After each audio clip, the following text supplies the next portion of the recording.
Assalamualaikum warahmatullahi wabarakatuh. Salam Waalaikumsalam. sejahtera buat kita semuanya. Om Swastiastu, Namo Buddhaya, salam kebajikan, Rahayu.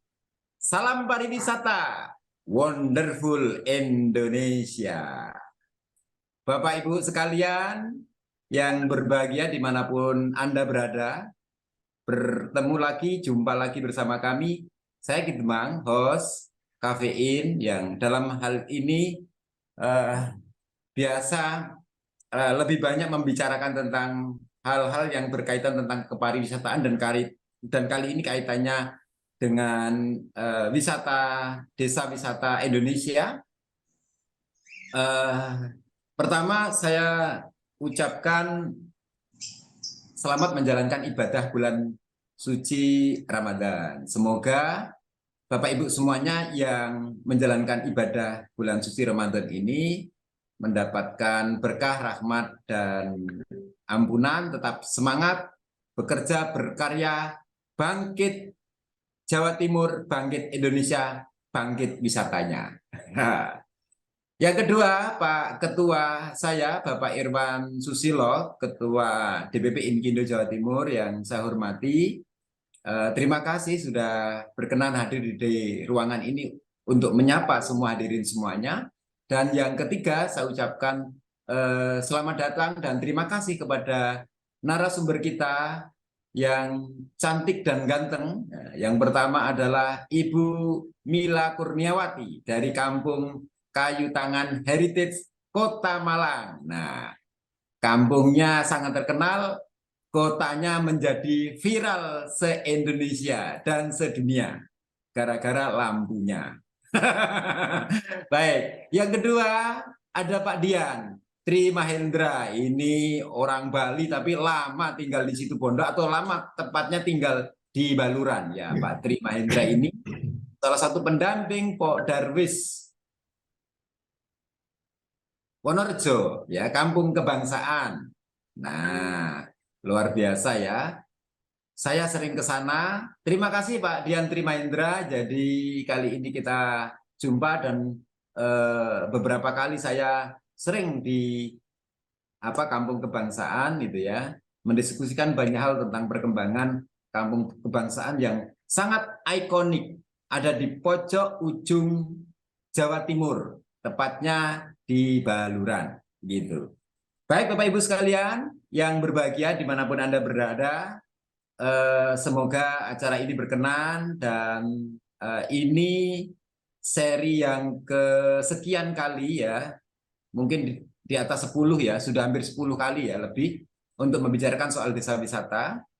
Dan bulan-bulan ini tepatnya kita sedang menghadapi anugerah desa wisata Jawa Timur. Nah, nampaknya ada beberapa daerah yang mendapatkan nominasi di Jawa Timur, salah satunya adalah Kota Malang, terus kemudian Situbondo, Sampang, Pasuruan, Mojokerto, Kota Kabupaten Malang, terus kemudian ada juga Trenggalek dan Pacitan. Ada 8 desa wisata yang di launching oleh Gubernur Provinsi Jawa Timur dan nampaknya berpeluang untuk mendapatkan juara. Nah, tema kali ini adalah berbicara mengenai masalah strategi memenangkan Anugerah Desa Wisata Indonesia 2023 dari Kementerian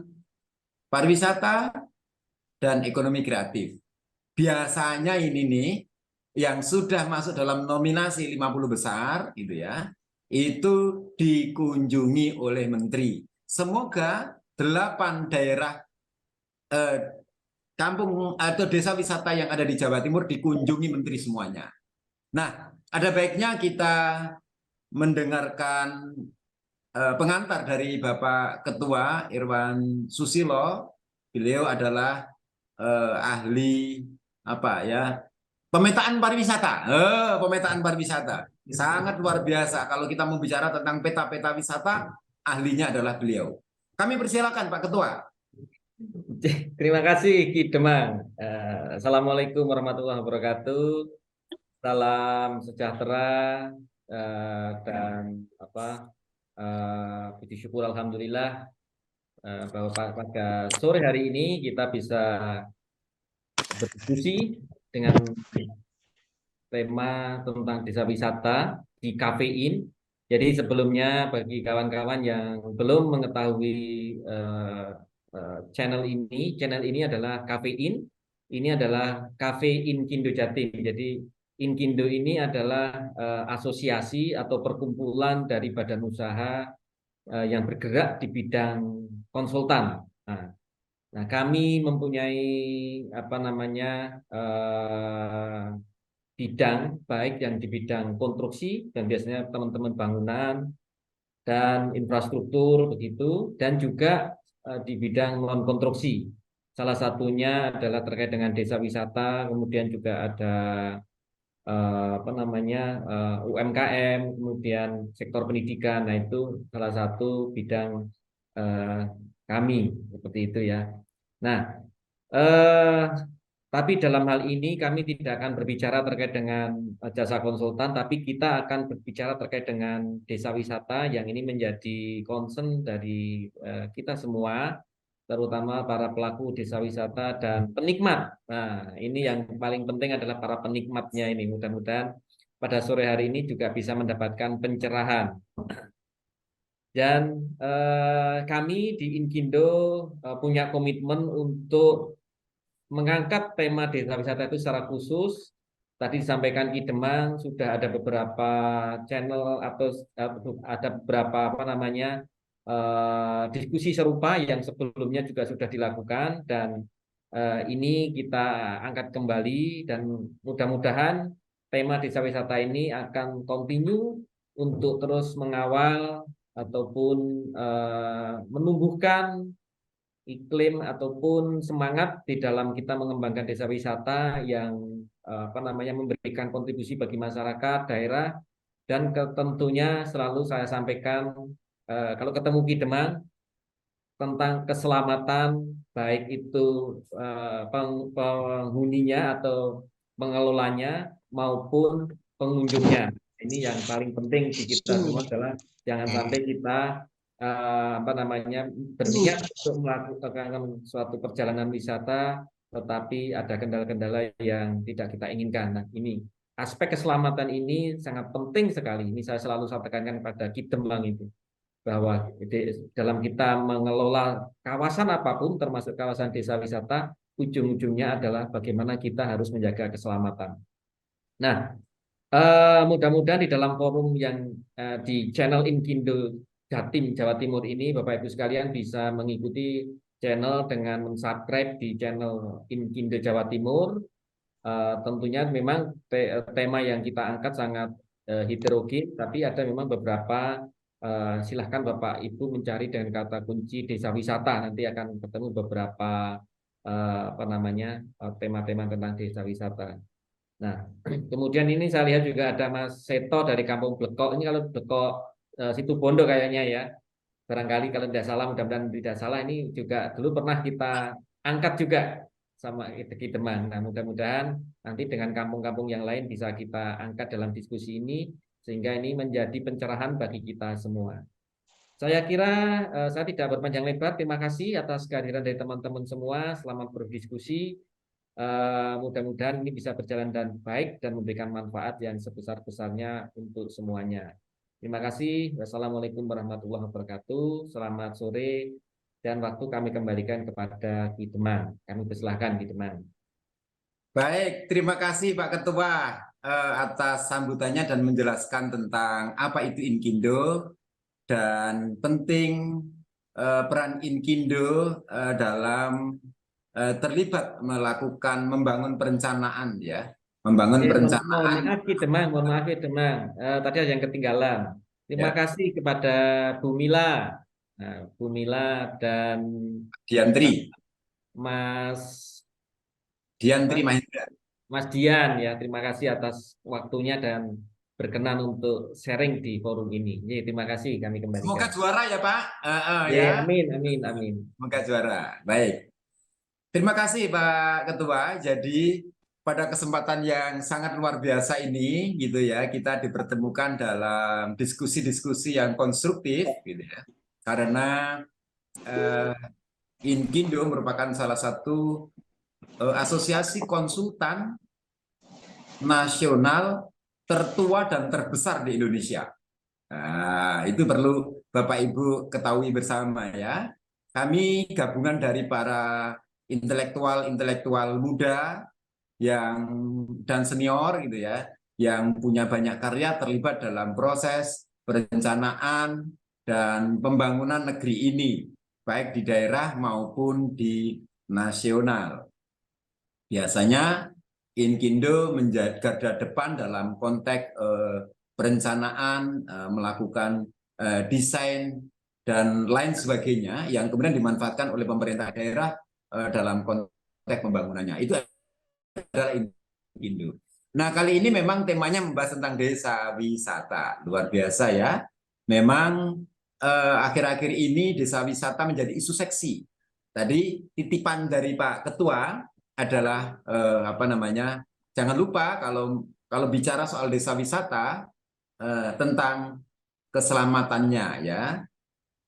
Itu nanti akan menjadi salah satu poin penting dalam konteks membangun, meskipun kadang belum tentu belum menjadi indikator dalam penilaian belum menjadi indikator dalam penilaian anugerah desa wisata. Nah, kita hari ini berbicara soal apa saja sih yang menjadi indikator-indikator penilaian desa wisata. Yang berikutnya adalah kira-kira masing-masing strateginya bagaimana. Nah, di sini tentu saya akan sapa beberapa hadirin semuanya ya. Ini ada Budian dari Situbondo, kebetulan Kepala Bidang Destinasi Pariwisata yang biasanya mendampingi oleh Pak Dian di apa namanya di Desa Wonorejo, Kampung Kebangsaan. Saya lebih tepatnya suka dengan Kampung Kebangsaan ya. Ada Budian, terus kemudian ini di Kota Malang ini juga ada Bulita ya, Kepala Bidang Destinasi gitu ya,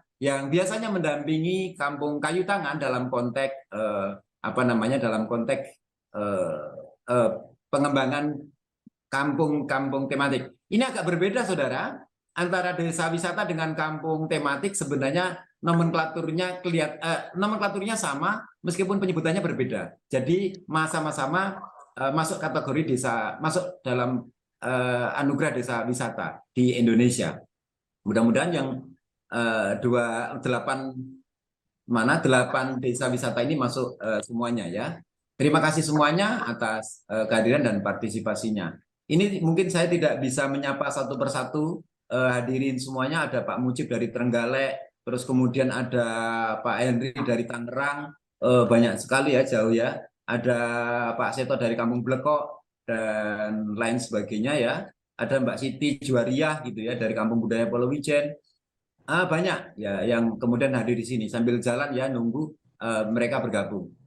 Baik, Bapak Ibu sekalian, saya perlu sampaikan bahwa saya secara pribadi mengenal betul dua karakter desa wisata ini. Salah satunya Kampung Kayu Tangan dan salah satunya ada Pak Hasan Susanto dari Lamongan ya. Salah satunya juga dari Kampung Kebangsaan ya, Kampung Kebangsaan. Saya sangat mengenal. Kalau Kampung Kayu Tangan, Kampung Heritage Kayu Tangan itu ada di Kota Malang, tepatnya ada di tengah-tengah kota yang berada di dalam kawasan strategis sosial budaya yang memang di sekelilingnya terdapat banyak bangunan-bangunan objek diduga cagar budaya. Nah, ternyata di dalamnya, di dalam kampung itu juga menyimpan rumah-rumah kuno, rumah-rumah lawas gitu ya, yang itu menjadi daya tarik tersendiri. Nah, karena heritage, maka kemudian tidak hanya sekedar berbicara soal cagar budaya atau bangunan yang berbasis bangunan-bangunan saja yang kemudian itu berbasis cagar budaya, tapi nampaknya ada kegiatan kemasyarakatan gitu ya, atau kegiatan-kegiatan bukan kegiatan, ada bentuk warisan budaya tak benda yang ada di dalamnya. Itu kalau Kampung Heritage Kayu Tangan. Berbeda lagi dengan Kampung Kebangsaan yang kali ini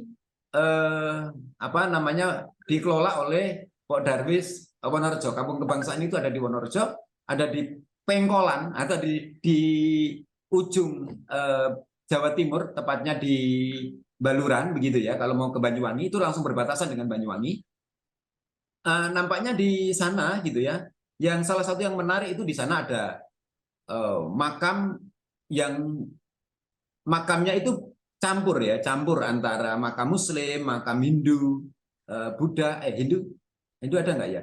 Terus kemudian ada yang Kristen, Nasrani itu ada. Di sana juga ada juga masjid itu yang berhadapan-hadapan dengan gereja, misalnya seperti itu. Ada dua lah yang kira-kira saya temukan seperti itu.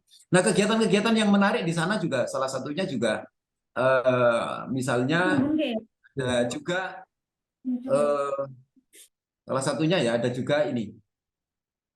Kalau misalnya mereka menjalankan ibadah keagamaan, ini masing-masing saling membantu gitu ya, menyiapkan keselamatan dan lain sebagainya. Nah, sangat menarik di dua kampung ini dan memang ini kampung-kampung yang diunggulkan. Kalau kampung eh, kebangsaan memang sangat diunggulkan oleh Situbondo kan karena memang keadaan kondisi bukan keadaan, memang di Situbondo itu masyarakatnya sangat agamis, maka kampung kebangsaan ini menjadi sangat menarik. Nah, oleh karena itu, kok saya malah yang presentasi kampung ini, tolong mungkin masing-masing dipresentasikan apa itu kampung kayu tangan, di dalamnya apa ada apa saja, mungkin itu dulu ya, terlebih dulu ya, sebentar-sebentar, kira-kira 5 menitan begitu ke Mbak Mila, nanti setelah itu ke Mas Dian. Kira-kira begitu. Mbak Mila, monggo disampaikan di kayu tangan ada apa saja. Ya, terima kasih sebelumnya. Assalamualaikum warahmatullahi wabarakatuh. Selamat sore semuanya. Perkenalkan, saya Mila Kurniawati selaku Ketua Pokdaris Kampung Heritage Kayu Tangan.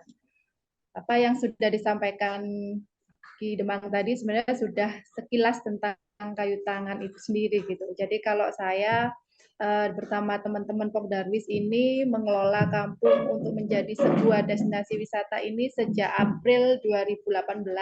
Jadi nanti tanggal 22 April ini kita sudah masuk ke 5 tahun begitu. Jadi memang konsep kampung di sini memang adalah kampung lawas. Jadi dengan segala potensinya di sini hampir ratusan rumah yang berusia 50 tahun ke atas karena memang kampung lawas tadi itu yang coba kita akan lestarikan, kita pelihara gitu, akhirnya memang pendekatannya melalui pariwisata. Jadi tujuan akhir memang tidak sekedar untuk bisnis di pariwisata, tapi ada pelestarian dari cagar budaya karena memang di kayu tangan ini juga banyak juga peninggalan-peninggalan.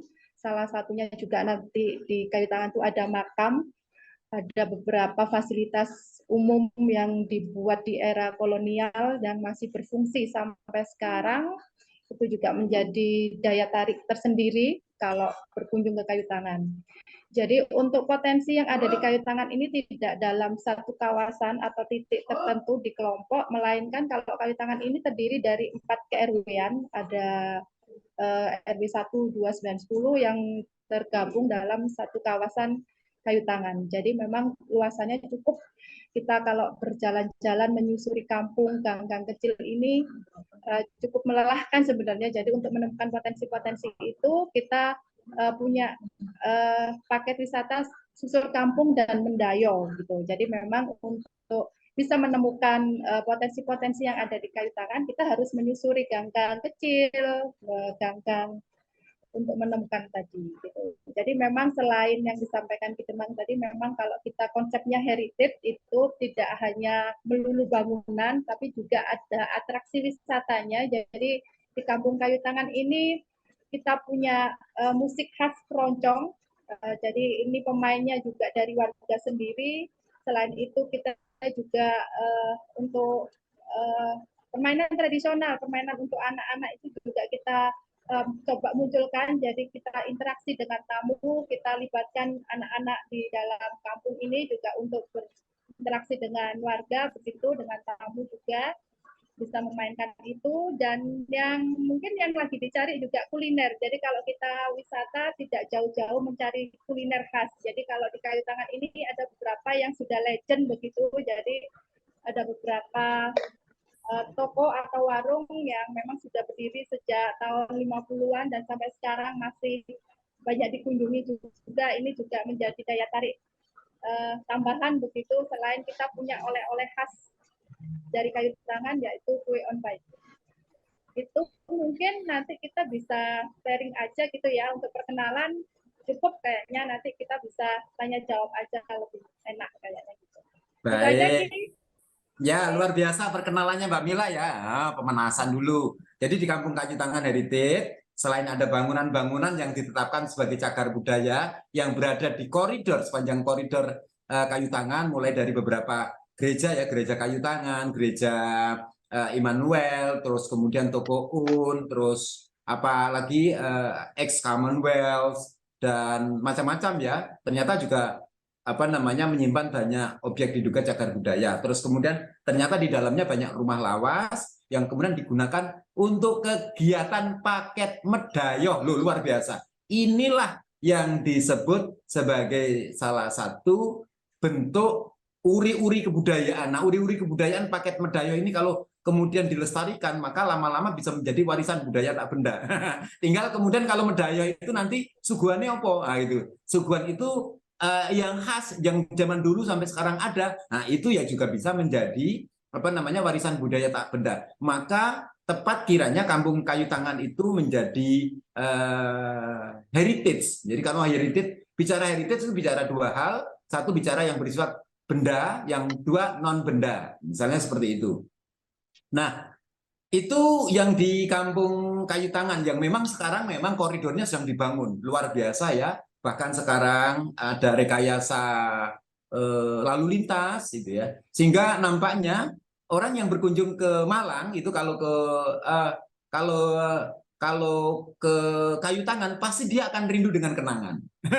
Kira-kira begitu. Nah, kenampaknya di Kayu Tangan itu kalau sore hari gitu ya, di sepanjang koridor itu nanti bisa kita nikmati beberapa musik-musik gitu ya, mulai dari keroncong, kemudian ada juga apa namanya musik-musik tempo dulu, musik-musik blues, rock and roll gaya Malangan itu ada juga di sana. Jadi dangdut juga ada tentu ya, yang kekinian koplo-koploan itu juga ada. Pokoknya asik, pokoknya meriah deh. Kalau ke Kayu Tangan kira-kira sih sekitar itu. Nah, nampaknya kalau kemudian mau masuk itu nanti akan dipandu oleh Pok Darwis Kayu Tangan ya, dengan membeli paket kunjungan, terus nanti diajak susur kampung, terus kemudian medayo, mendapatkan hidangan, mendapatkan penjelasan. Tapi nampaknya biasanya kalau kampung-kampung tematik seperti ini tentu yang menarik kalau di rumah-rumahnya banyak digunakan selfie, dan salah satunya mungkin yang menarik itu adalah mungkin edukasi soal ini ya, soal apa ya, soal sukses story bagaimana membangun kampung. Nah, ini Bu Mila ini salah satu pejuang kampung ini ya. Kan gitu kira-kira itu. Baik, terima kasih Bu Mila perkenalannya. Sekarang pindah ke Pak Dian, silahkan. Kampungnya sangat. Terima kasih, Pak Dian, silahkan. Assalamualaikum semua.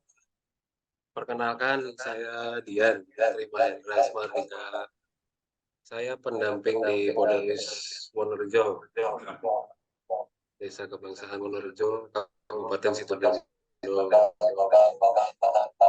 Mungkin baru pertama kelihatan di sini juga, saya juga baru pertama ketemu dengan Ki Demang. Salam kenal dan semuanya. Di sini juga ada Bu Kabit, terima kasih Bu Kabit. Bu Kabit saya Kabupaten Situbondo, terus ada Mas Agus juga dan yang lainnya. Mungkin kalau dari saya simple, mungkin cerita perkenalan awal ini. Konsep pengembangan pariwisata untuk di Wonorejo ini adalah pengenalan jati diri kalau dari saya. Jati diri. Jadi jati diri apa yang dimiliki, apa yang dimiliki oleh Wonorejo. Terus kita juga di sini kan sebagai desa penyangga taman nasional Baluran. Jadi saya lanjut ya Mas. Pengembangan ini ya kita dasari dari jati diri yang kita miliki. Jadi karena desa penyangga taman nasional, jadi yang saya lakukan itu adalah penyelarasan dengan seluruh komponen. baik dari desa, pemuda kreatif, Taman Nasional Baluran, lalu dari kabupaten, dinas yang bersangkutan, dinas pariwisata, makanya dukungan dari Mbak Dian ini, terus Bu Tuti, luar biasa, sangat luar biasa, dan terutama sih Taman Nasional dan masyarakat. Jadi kita pengembangan itu dari jati diri kita, si potensi yang kita miliki sebenarnya, dari pluralismenya yang ada di desa, lalu sumber daya alam yang luar biasa. Ya. Kita pengembangan paket wisata ini, basic yang saya terapkan di sini adalah ekoturism, bukan mass tourism. Jadi sesuai mungkin dengan yang disampaikan oleh Bapak Menteri kita, Sandiaga Salahuddin Uno. Jadi kita membentuk desa wisata yang berbasis pada ekowisata atau ekoturism, bukan mass tourism. Jadi selaras lah dengan tujuan kami dari Podarwis Wonorejo. Jadi harmonisasi saat ini terbentuk luar biasa, akhirnya kita bisa berjuang untuk mengembangkan. Dari potensi desa ini sebenarnya luar biasa. Mungkin dari saya sebagai dasar itu, Mas. Baik, luar biasa ya, Bapak Ibu sekalian. Jadi kalau datang ke kampung kebangsaan yang ada di pojok ujung Jawa Timur, gitu ya, ujung Jawa lah, utamanya Jawa Timur, gitu ya. Memang di sana banyak kita temukan beberapa apa ya namanya, beberapa potensi ya, beberapa potensi kewisataan ya. Nah, tentu salah satunya selain dekat dengan apa ya namanya, salah satunya selain dekat dengan Baluran sebagai salah satu taman nasional yang sangat terkenal begitu ya, yang di sana ada banyak fauna-fauna langka dan terkenal dengan apa namanya, Afrika Vanjavanya gitu ya. Tentu di sana di Wonorejo kita bisa temukan namanya ada Pantai Parengan misalnya, seperti itu ya. Ada Watu Bolong. Nah, terus kemudian ada situs Mbah Pande dan banyak sekali di sana ya, ada situs Mbah Jelun. Itu kita bisa temukan di sana ya. Situs-situs itu juga banyak. Beberapa kesenian-kesenian seperti kuda lumping, sendera tari, terus kemudian ada topeng kartek itu ya. Itu juga kita bisa temukan di sana. Ada gerah kuntulan dan lain sebagainya. Itu nampaknya apa ya, bisa menjadi salah satu ciri khas dan potensi kewisataannya. Yang ternyata itu kemudian kenapa disebut sebagai salah satu kampung kebangsaan?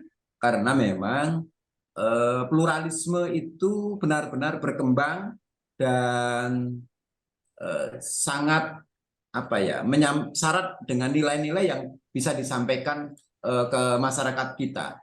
Artinya bahwa kita berkunjung ke sana tidak sekedar apa namanya, tidak sekedar mengunjungi tempat-tempat tertentu, tidak, tetapi di sana kehidupan itu bisa menjadi salah satu studi wisata ya, yang berbasis budaya ya, seperti itu. Nah, budaya masyarakat kita ditunjukkan di kampung kebangsaan atau desa wisata kebangsaan di Wonorejo.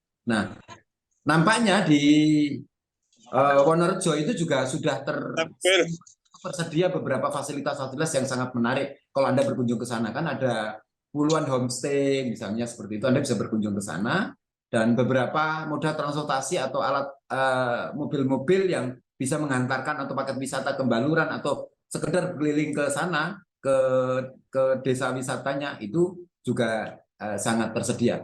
Nah, nampaknya juga banyak sekali kelompok-kelompok masyarakat yang turut mendukung beberapa hal yang ada di kampung kebangsaan ini ya, atau desa wisata kebangsaan Wonorejo. Misalnya di sana ada olahan susu, di sana ada olahan apa namanya, jamur tiram gitu ya. Nah, beberapa kelompok-kelompok masyarakat yang lain, anak-anak muda juga sama, mereka bekerja, mereka juga kemudian berupaya untuk mengembangkan kewisataan. Dan nampaknya ini dikelola secara serius oleh Podarwis ya. yang dimana Pak Mas Dian ini sebagai salah satu pendamping dan inisiatornya. Kira-kira gitu. Ini menarik ya. Kebetulan ini ada Pak Agus Ejef. Nah, saya minta komentarnya satu saja Pak Agus Ejef. Apa yang menjadi indikator penilaian desa wisata sehingga ke depan kita bisa belajar bersama gitu ya, mengembangkan desa-desa ini dan Jawa Timur itu lebih banyak lagi menjadi peserta desa wisata. Kalau sudah siap menjadi peserta desa wisata oleh secara otomatis desa-desa ini kan sudah mulai terbangun. Kira-kira indikatornya apa saja Pak Gus? Mungkin kasih bocoran ya. Perkara nanti yang menang siapa gitu kan? Nanti saya akan nyogok dengan cara saya sendiri ke Pak Agus. Silakan Pak Agus. Ya, Assalamualaikum warahmatullahi wabarakatuh. Waalaikumsalam. Ya, selamat sore, salam sejahtera buat kita semua. Terima kasih Ki Demang. Menurut saya ini channel yang bagus untuk berbagi ke depan, khususnya tentang pembangunan pariwisata, termasuk community based tourism. Ya, berkaitan sama anugerah desa wisata, sebenarnya saya justru menginginkan atau mengusulkan mungkin tepatnya ya kepada Ki Demang, karena ini channel yang bagus, mungkin satu lain kali nanti bikin acaranya itu kemasannya yang agak gede dikit. Jadi misalkan bagaimana strategi menjadi desa wisata yang berkelas dunia dan berkelanjutan gitu. Nah, itu akan lebih gede daripada sekedar bagaimana strategi mendapatkan award dari ADWI, karena award itu kan sifatnya bonus bukan tujuan gitu. Jadi khawatir saya nanti kalau orang hanya ngejar award, nah itu menghalalkan segala cara. Nah, jadi itu masukan saya, kalau nanti misalkan lain kali ada diskusi, mungkin kemasannya atau bobotnya lebih gede sedikit, bagaimana menjadi. Jadi berkaitan sama ini ya, sama ADWI itu kan ada 5 kategori dan 30 indikator. Saya rasa buat teman-teman kebangsaan Desa Wonorejo, saya tahu persis desa itu. Ada Mas Heri di sana, ketua BUMDesnya, ada Mas Dian, ini ada Pak Adi, Pak Adi ada enggak ini, Pak Kepala Desanya? Nah, saya juga cukup lama mengenal mereka, beberapa kali pelatihan, bahkan sejak COVID kami pelatihan di sana, gitu. Terus yang Mbak Mila dari Kayu Tangan, kami sering bermain, kami sering berdiskusi juga bagaimana merumuskan visi, misi, strategi sampai di breakdown menjadi kegiatan. Jadi bentuknya planning. Dan ada Mas Tony dari Trenggalek di sini, di sana ada Sadewa 100 desa wisata. Kami juga terlibat banyak di sana dalam pendampingan. Gitu. Nah, saya rasa bagi teman-teman yang mendapatkan 75 terbaik ADWI ini, karena terbaik semuanya pasti akan juara, tinggal menentukan 1, 2, 3, semuanya pasti akan mendapat juara. Jadi nggak usah khawatir.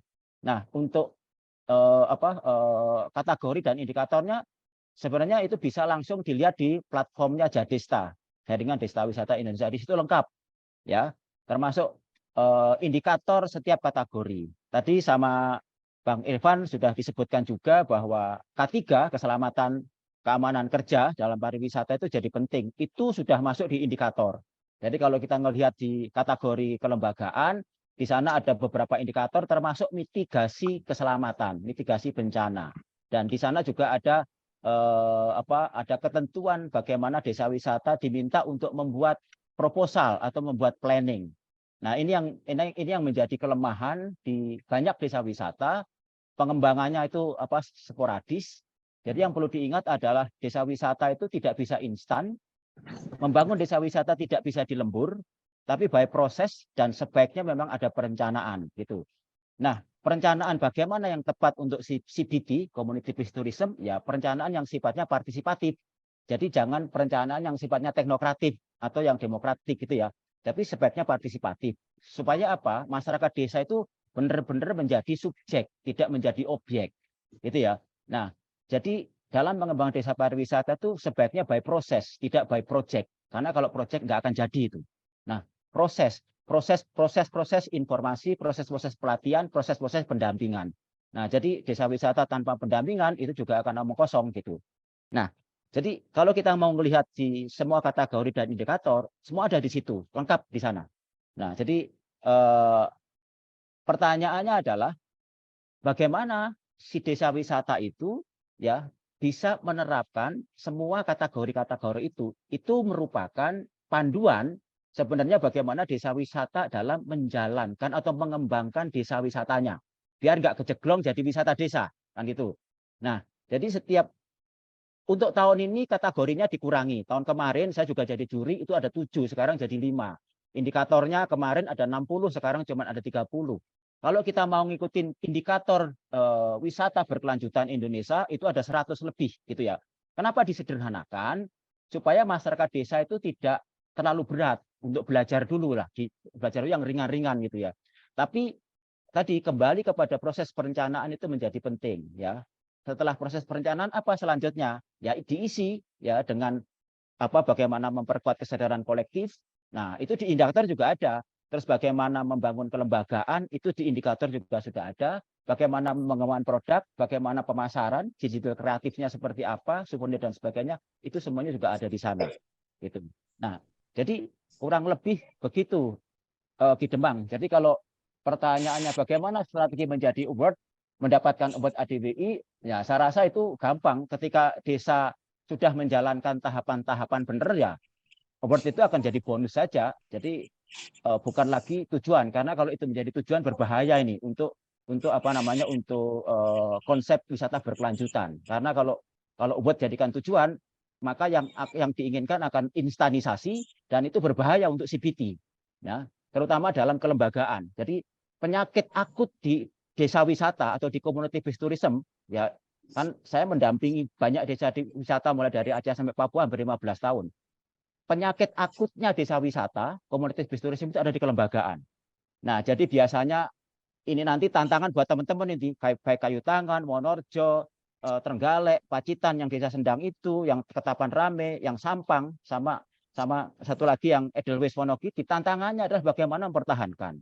Biasanya ketika dapat award, wah dapat nominal hadiahnya 50 juta itu udah mereka berebut sodok-sodokan. Nah, ini yang harus diantisipasi. Nah, jadi jangan sampai justru award ini yang tadinya rukun membuat jadi bermusuhan, yang tadinya saudara jadi lawan. Nah, ini yang tidak baik gitu. Nah, belum lagi nanti misalkan di desa ada proses-proses politik, ganti kepala desa, ganti acara, ganti puakda dan sebagainya. Nah, bagaimana ini dijamin kelembagaannya kuat ke depan? Apakah perlu diamankan semua perencanaannya dengan perdes atau mekanisme regulasi yang lain? Nah, ini butuh proses panjang gitu ya. Jadi tidak sekedar gebiar atau award yang sesaat. Nah, tapi ini menjadi tantangan ke depan begitu. Award mungkin oke lah untuk pencitraan bagus, tapi bagaimana menjaga ritme itu ke depan? Ya, bagaimana dengan award itu masyarakat kesadaran kolektifnya jadi tambah tinggi, akhirnya merasa bahwa oh ya ternyata budaya saya dihargai. Oh ternyata pertanian itu bukan kampungan. Pertanian itu menjadi sesuatu yang bagus gitu ya, karena dikunjungi banyak orang. Nah, bagaimana pariwisata menyadarkan itu? Jadi bisa dikatakan juga bahwa desa wisata atau pariwisata itu bisa men-trigger pelestarian budaya lokal. Pariwisata bisa men-trigger pertanian yang tadinya sudah mulai ditinggalkan jadi hidup lagi. Nah, jadi bagaimana itu dikonstruksi dengan sebuah perencanaan yang baik. Kalau kita bicara perencanaan kan, kalau di tingkat nasional ada Riparnas, Riparda, Riparkot, Riparkap, Ripardes belum ada, tapi bagaimana desa membuat perencanaan. Karena tanpa perencanaan bisa kemana-mana itu. Gitu. Nah, jadi menurut saya kuncinya di situ. Ketika desa wisata direncanakan dengan baik, terutama yang bisnis plan-nya ya, rencana usahanya, karena kan juga di situ Bondo atau di kabupaten yang lain banyak desa wisata yang mengeluarkan dana desanya, setelah itu mangkrak, nggak jadi apa-apa. Karena apa? Rencana bisnisnya nggak ada, nggak dibuat. Gitu. Jadi keluar uang banyak, baliknya kapan ini? BIP-nya kapan? Nah, bagaimana mencapai BIP? Target hariannya seperti apa? Itu tidak pernah dibangun.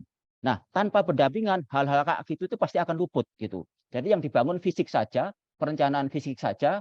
Nah, itu juga menjadi indikator dalam award ini. Jadi pembangunan fisik-fisik yang megah-megah tidak menjamin dia akan menang, gitu ya. Tapi bagaimana kolaborasi antar kategori tadi itu, linkage-nya bagaimana tadi antara daya tarik, homestay, souvenir, digital kreatif, kelembagaan dan sebagainya itu bagaimana itu ngeblend. Kurang lebih begitu Ki Demang mungkin untuk sementara. Terima kasih.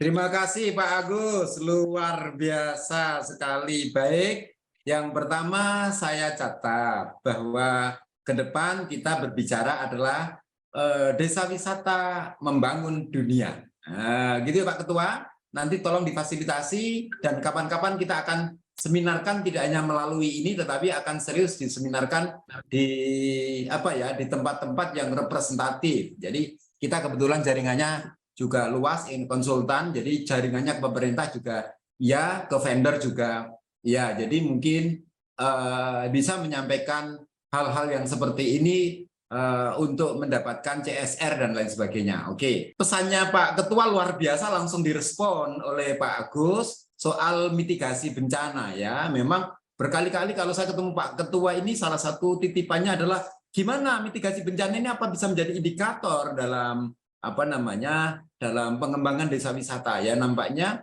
kita harus serius menyampaikan ini semuanya ya. Baik, terima kasih Pak Agus. Saudara, sebagaimana yang tadi disampaikan oleh Pak Agus, kalau Anda mau ikut nominasi desa anugerah desa wisata, sebenarnya cukup masuk ke link Jadesta, Jaringan Desa Wisata Indonesia, kan gitu. Linknya ada di situ. Nah, kali ini indikatornya hanya 5 ya. Salah satunya mungkin soal daya tarik, souvenir, terus kemudian homestay dan souvenir homestay, CHSE ya mungkin masih menjadi menjadi salah satu indikator karena memang itu yang 5 itu kategori. Yang 5 kategori. Indikatornya ada 30. Indikator ada 30. Ada 30, sorry. Kategorinya ada 5, sorry. klasifikasinya ada 4. Ya, baik. Seperti itu ya. Terima kasih koreksinya. Yang salah satunya adalah digital kreatif ya. Indikatornya ada 30 ya indikatornya. Terus kemudian kategorinya ada indikatornya 30, terus kategorinya ada 5 gitu ya. Klasifikasinya ada 4. Nah, yang salah satunya itu dan bisa dibaca di webnya Jadesta, nampaknya bisa di-download itu, bisa langsung di googling itu ya. Nah, ini saya juga sedang googling ya, nampaknya di sini sudah ada hal-hal yang kemudian menarik untuk bisa mengikuti di sini, tapi nampaknya sudah ditutup untuk tahun ini. Mudah-mudahan tahun depan masih ada. Kalau tahun depan itu masih ada, karena menterinya masih sama, gitu kan. Jadi insya Allah akan berkembang. Dan terima kasih, nampaknya indikatornya sudah dikurangi, termasuk juga kategorinya juga sudah dikurangi dulu 5 menjadi 7.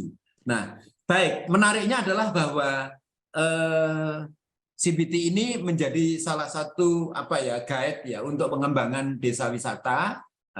Yang tentu basis komunitasnya perlu banyak dilibatkan. Nah, saya lihat bahwa Kampung Kebangsaan maupun Kampung Kayu Tangan Heritage itu memang banyak melibatkan komunitas-komunitas yang lain ya untuk mendukung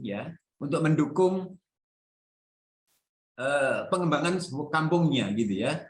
Saya memang mencatat gitu kurang lebih hampir sekitar 10 kelompok ya, 10 kelompok yang bisa terlibat bekerjasama dengan Pok Darwis desa wisatanya Kampung Kebangsaan. Sebagaimana yang tadi saya sampaikan ya, ada kelompok-kelompok anak muda dan lain sebagainya itu tadi kan, itu juga ternyata ada di sana gitu ya. Ternyata ada di sana dan memang mereka terlibat bersama untuk terlibat bersama untuk mendorong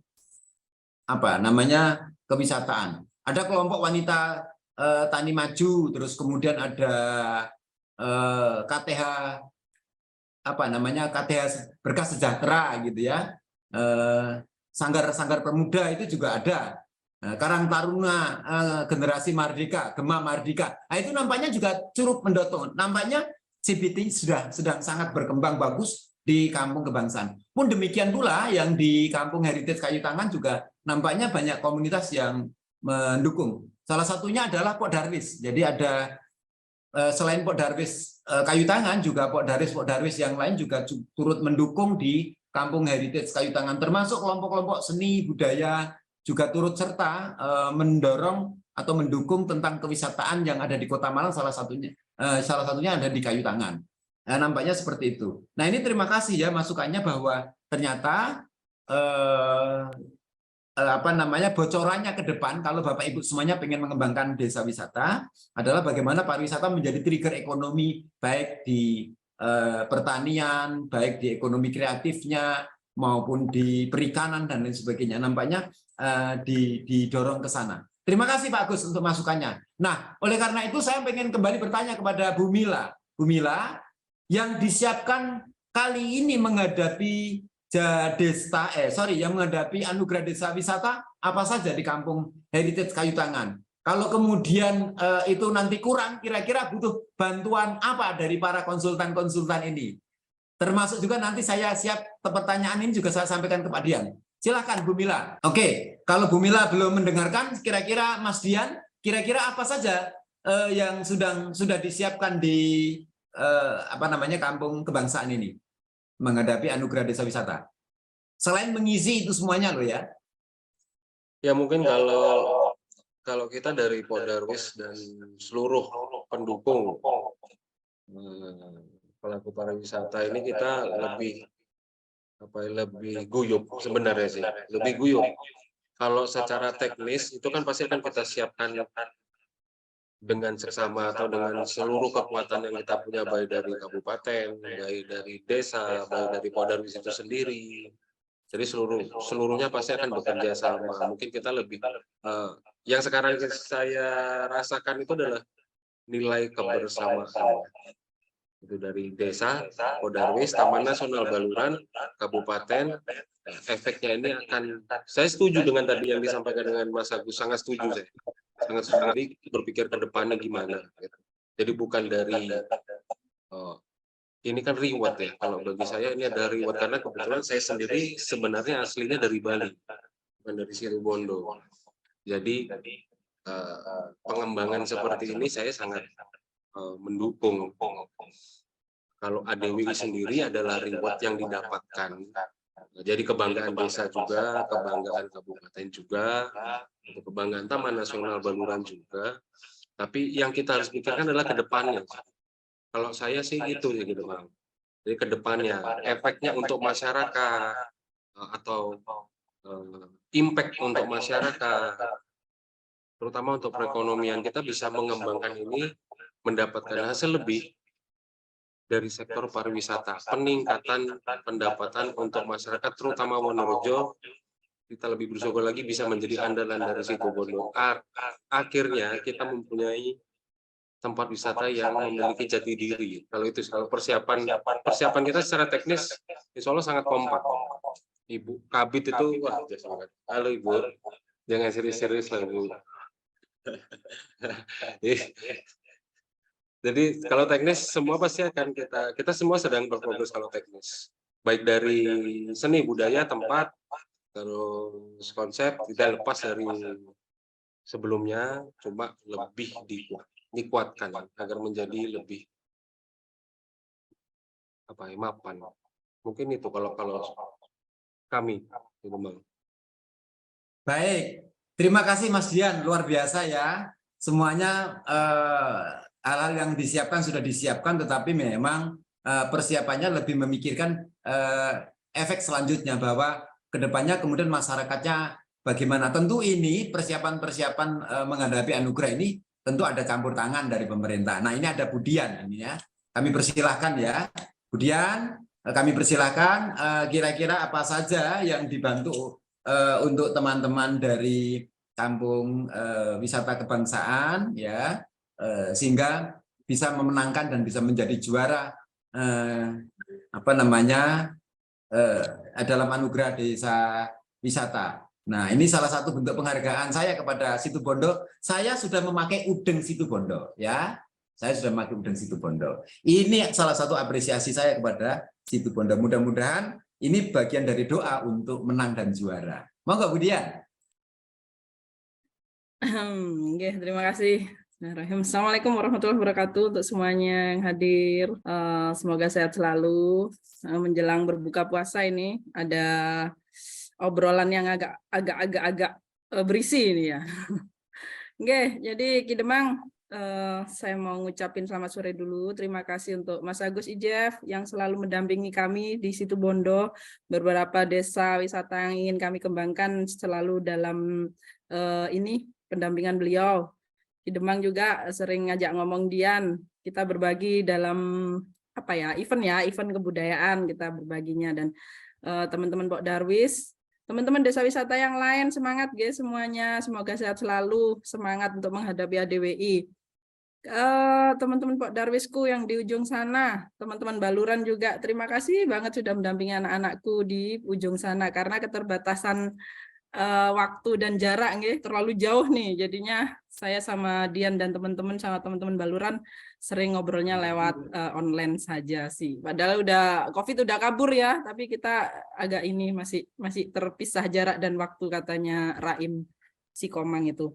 Jadi Ki Demang, kalau dibilang kalau ditanya pendampingan saya bagaimana ke mereka, apa ya, lebih ke apa ya Dian ya, lebih ke ini ke motivasi, karena aku melihat semangat mereka sendiri sih. Jadi pertama itu aku melihat semangat mereka membangun Pok Darwis lagi di sana.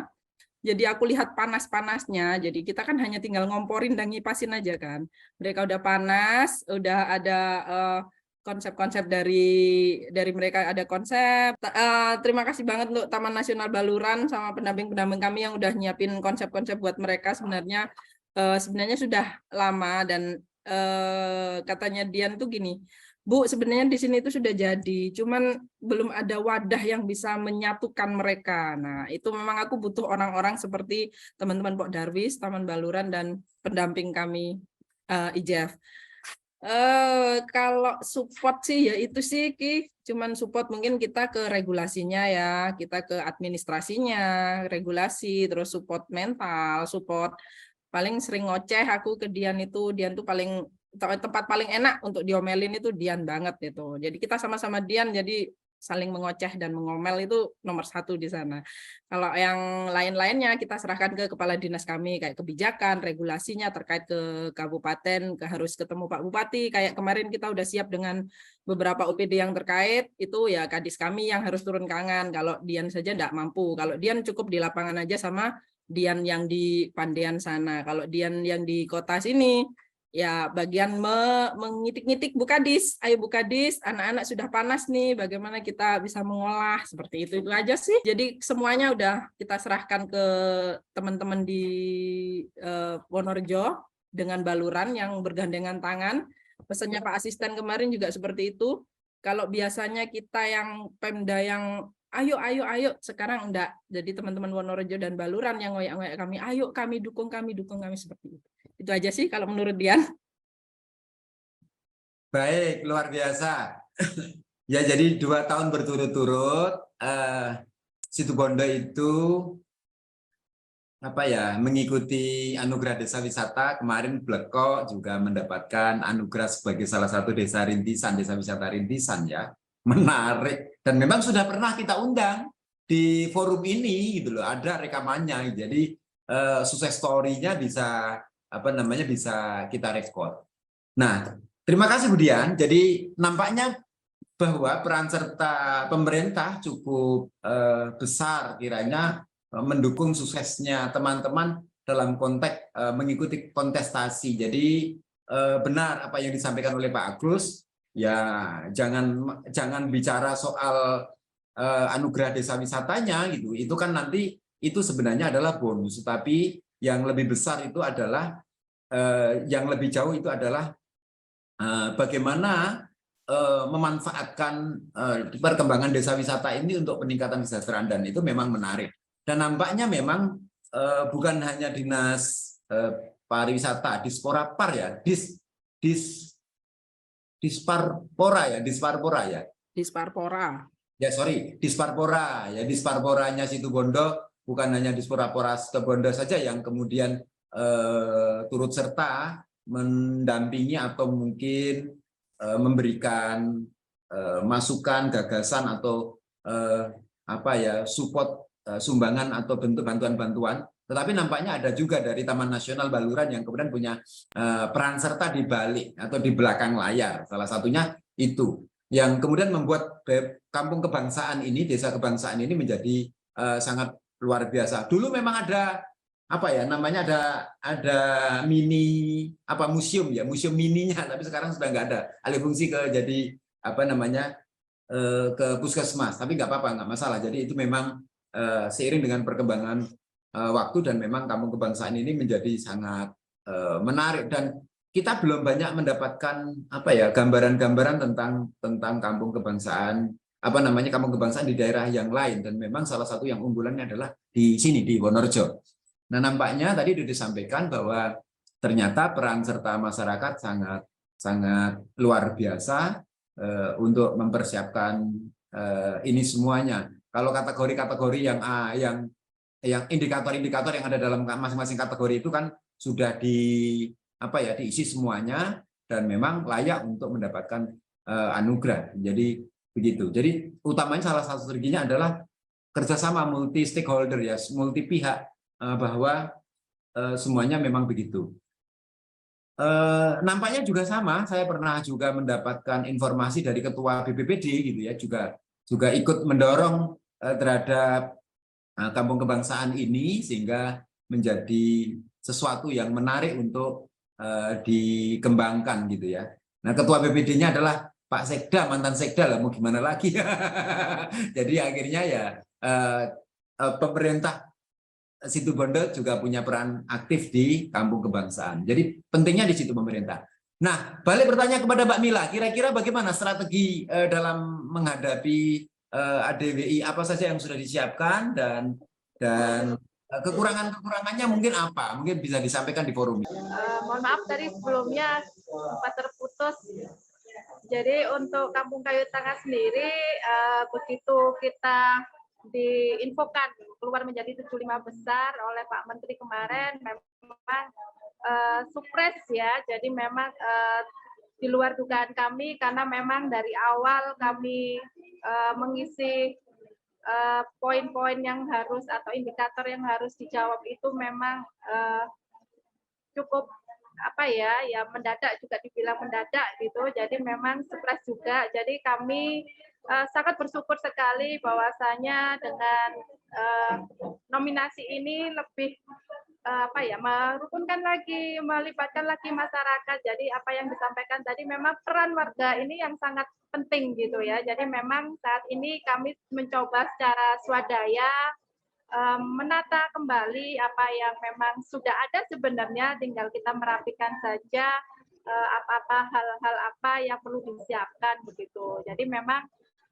dari kedinasan pun kita intens berkomunikasi. Jadi memang kalau ini kan sudah bukan gawenya Kayu Tangan saja ya, kalau sudah ini kan menyangkut di Kota Malang nih. Jadi memang sudah saatnya kita kolaborasi pentahelik yang disebut tadi. Jadi memang dari masing-masing OPD, dari masing-masing KRW-an, termasuk Darwis, termasuk peran dari masyarakat ini, akhirnya benar-benar relate apa yang perlu memang harus dikerjakan gitu. Jadi sesuai dengan tupoksinya. Jadi kita tidak mengada-ngada, istilahnya seperti itu. Jadi kita sudah dengan kesiapan dari awal membangun Kayu Tangan, termasuk juga sekarang harus menyiapkan di penjurian. Jadi strateginya ya kita menyiapkan masyarakat tempat juga. Jadi memang kita punya gawe nih gitu. Jadi memang yang sebelumnya sudah siap, sekarang harus lebih ditingkatkan lagi, termasuk kebersihannya,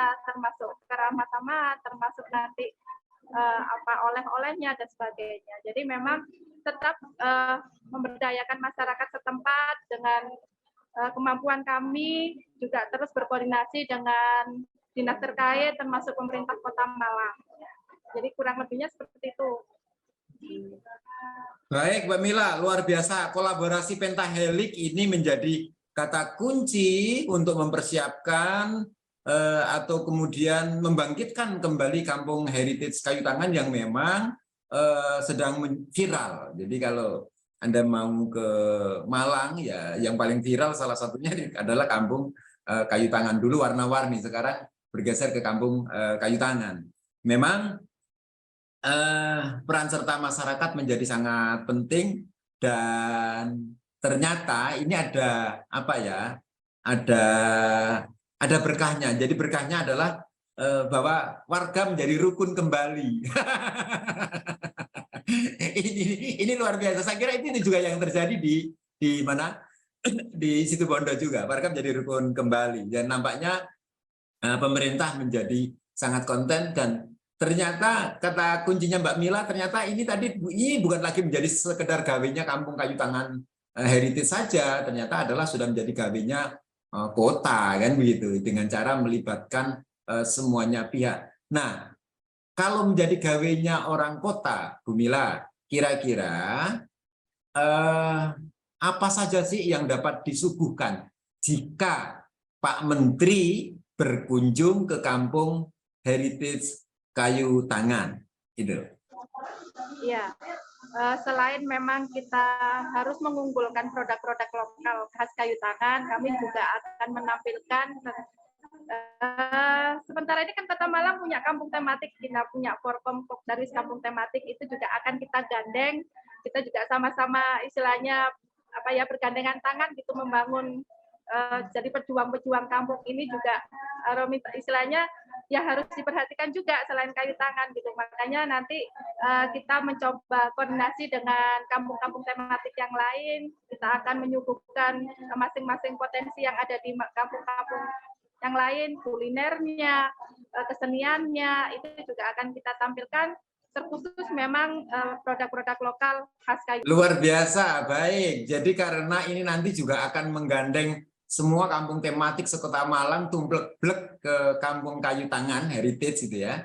Itu nanti ya nampaknya akan menjadi suguhan yang sajian-sajian yang menarik. Tapi memang begini, yang diisi di kampung kayu tangan itu kan bukan hanya sekedar orang kayu tangan saja hari ini memang.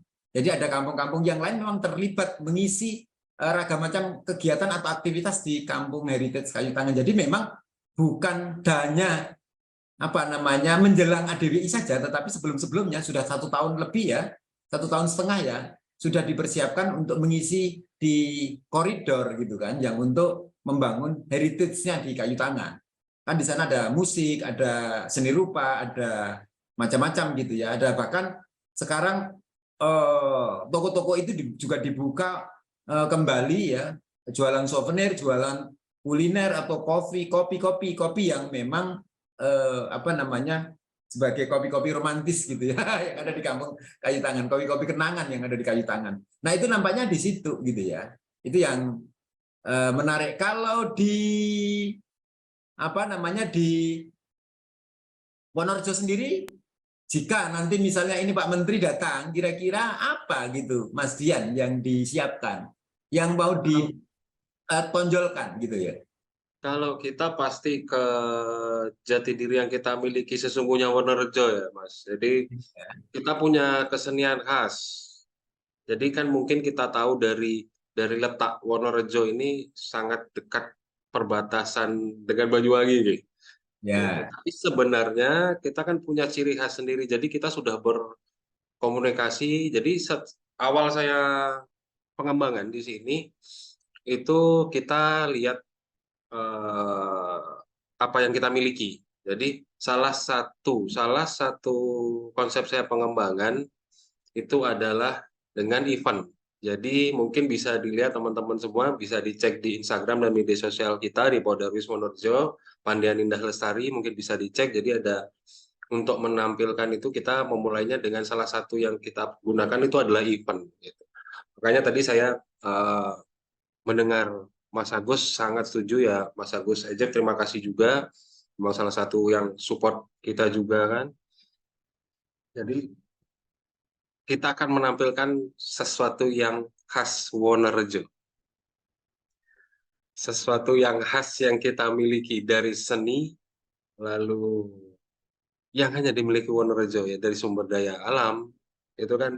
Kira-kira apa yang khas dan apa yang menarik di Wonorejo? Bilang seni, bilang apa kesenian, apa saja sih? Kira seperti apa? Ini sih sebenarnya mau saya siapkan jadi kejutan ya Mas. Mau saya Waduh, nggak siapkan jadi apa-apa lah. kejutan. Nah, Jadi sama saya salah nggak perlu juga. salah satunya ada tari Panji Baluran. Panji Baluran, Panji ya. Baluran. Ada tarian Dewi Tara. Dewi Tara. Ya, ada tarian Dewi Tara. Jadi itu memang kita kemas dan kemas khusus oleh pelaku seni asli Wonerjo. Oke. Siapa bergabung itu semua. dalamnya di balik ini? Ayo. Ya, bisa nanti akan kelihatan semua. Jadi kita semua sudah sinkron semua, Mas. Jadi akan menjadi gempar. Jadi ini membentuk sebuah kekuatan untuk Situbondo. Jadi menjadi kekuatan peta pariwisata. Kedepannya seperti yang Mas Agus sampaikan, efek kedepannya supaya ini bisa menjadi desa wisata yang mandiri, Mas. Jadi itu semua akan kita rangkum. Jadi ini kan kejutan. Wonorejo masuk. Kita akan berikan kejutan itu, Mas. Baik, ini yang luar biasa. Jadi sukanya kejutan ini ya, nggak apa-apa deh. Mudah-mudahan ini nanti apa namanya menjadi sajian yang menarik dan memang ini bisa menjadi apa namanya ya langsung nominasinya menjadi ratingnya tertinggi dan teratas gitu ya. Amin. Saya kasih masukan. ininya masuk kategori 6 besar aja deh gitu. Salah satunya 6 besar gitu misalnya. Yang pertanyaan kan di antara 6 besar kan. 6 besar itu kan bisa 1, 2, 3. Terus kemudian bisa harapan 1, harapan 2, harapan 3 kan begitu. Tapi dengan masing-masing kriteria tadi itu ya. Iya sih. Mungkin masukan sedikit, Mas. Teman-teman Podarwis memang berfokus kepada sistem, Mas ya. Sistem keberlangsungan ke depannya pariwisata. Jadi kita sepakat, makanya tadi saya benar-benar sangat setuju dengan Mas Agus. Jadi setelah ini, kalau award ini memang ini hadiah bagi Wonorejo, hadiah bagi Podarwis, hadiah bagi kabupaten, ini hadiah bagi kami. Cuma kita tetap berfokus pada setelahnya, impact atau efek untuk melanjutkan dan keberlangsungan pariwisata ini di wilayah kami. Itu sih Mas, fokus utama kami. Baik, ya, baik. Boleh kasih masukan untuk Iya, Wonorejo. baik. Terima kasih ya. Oke, luar biasa ya. Nah, ini di sini hadir Pak Bambang Ir. Pak Bambang Ir memonitor saya kah? Nah, Pak Bambang Ir ini adalah salah satu pejuang atau pegiat kampung tematik se-Indonesia. Beliau menjadi guru di berbagai macam kampung-kampung tematik atau desa-desa wisata di Indonesia. Karena kiprah beliau sehingga kemudian beliau mendapatkan penghargaan dari penghargaan dari Guangzhou ya, level dunia. Salah satunya itu, yang kedua juga sampai mendapatkan Kalpataru ya Indonesia. Nah, ini malah langsung Kalpatarunya tidak ditujukan kepada kotanya, tapi langsung ditujukan kepada pegiatnya. Ini salah satunya adalah Pak Bambang Ir. Pak Bambang Ir monitor, silakan mungkin bisa memberikan masukan-masukan terkait tentang ini semuanya. Silakan. Ya, Assalamualaikum warahmatullahi wabarakatuh. Waalaikumsalam warahmatullahi wabarakatuh. Ketemu lagi di Demang. Mas Agus. Oh, ini kawan lama ini. Iya, Pak Ya. Bambang. Apa kabar? Malang Sehat? melintang. Saya hanya menyimak saja karena bidang saya tentang kepariwisataan ya sangat minim. Walaupun di dalam kampung tematik itu juga ada aspek wisata. Di kampung tematik, kalau kampungnya bisa menjadi kampung wisata, itu bonus. Karena tujuan utama membangun kampung itu yang penting kampungnya layak huni, layak dikunjungi, bahkan layak investasi. Artinya usahanya bergerak.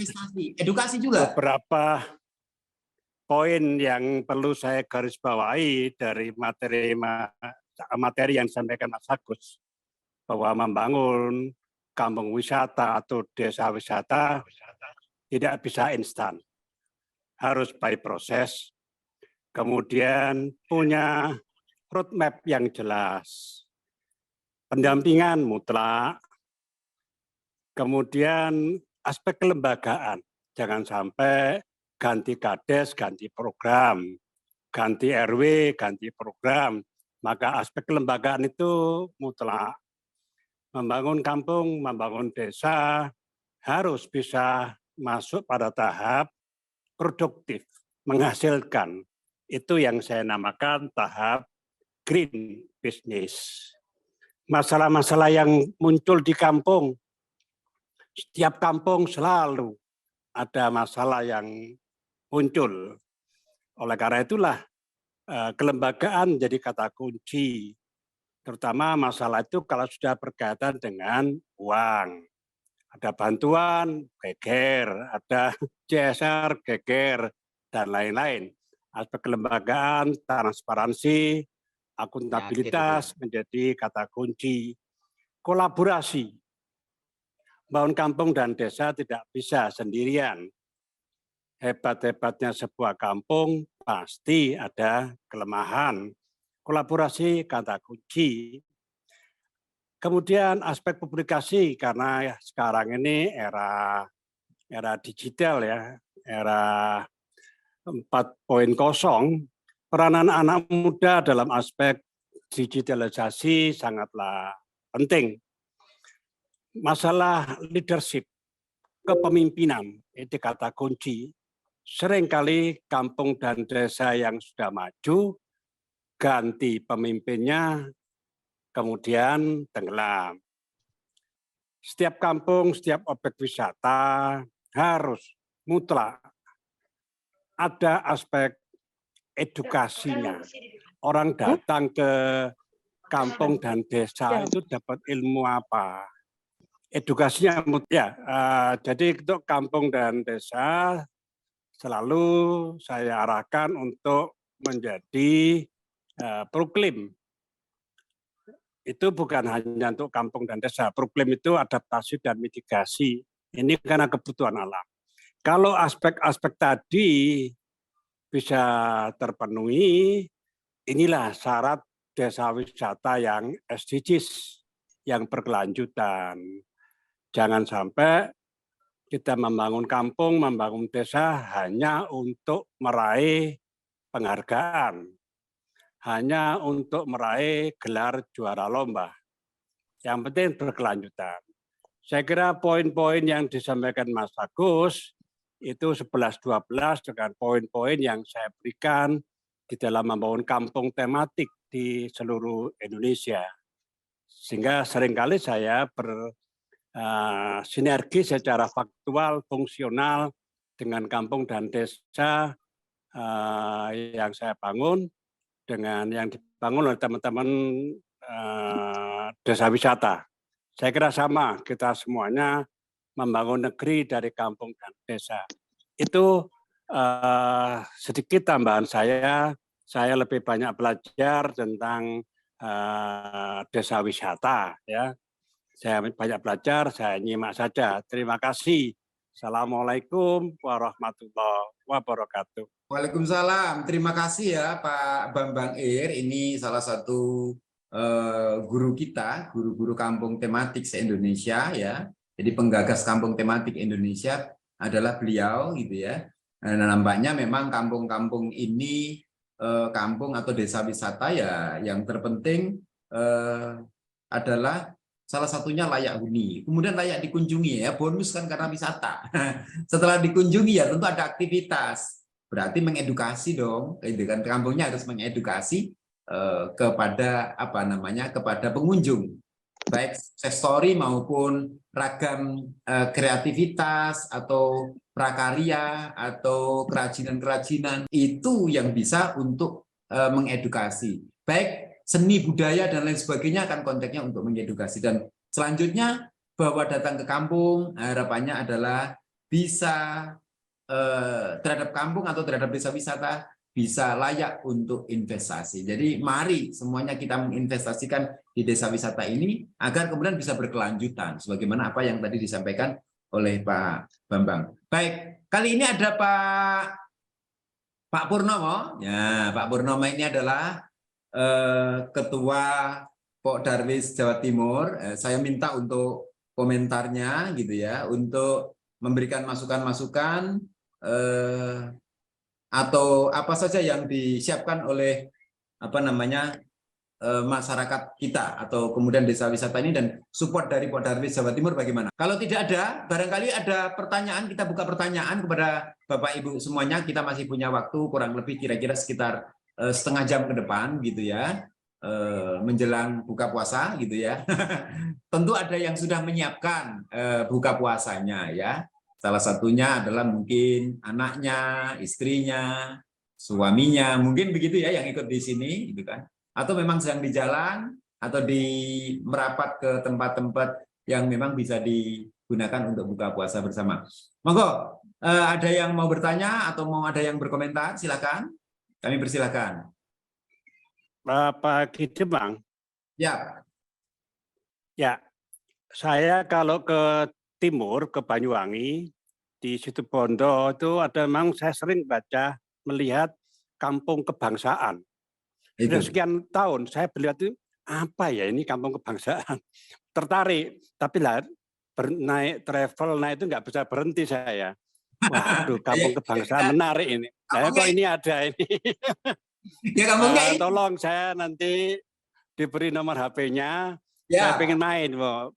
Siap, Namanya luar biasa, kampung kebangsaan. Ya, Salam itu. Pancasila. Ya, ya. Terima kasih, Kak Dimang. Ya, terima kasih. Saya sudah belasan kali di kampung ini.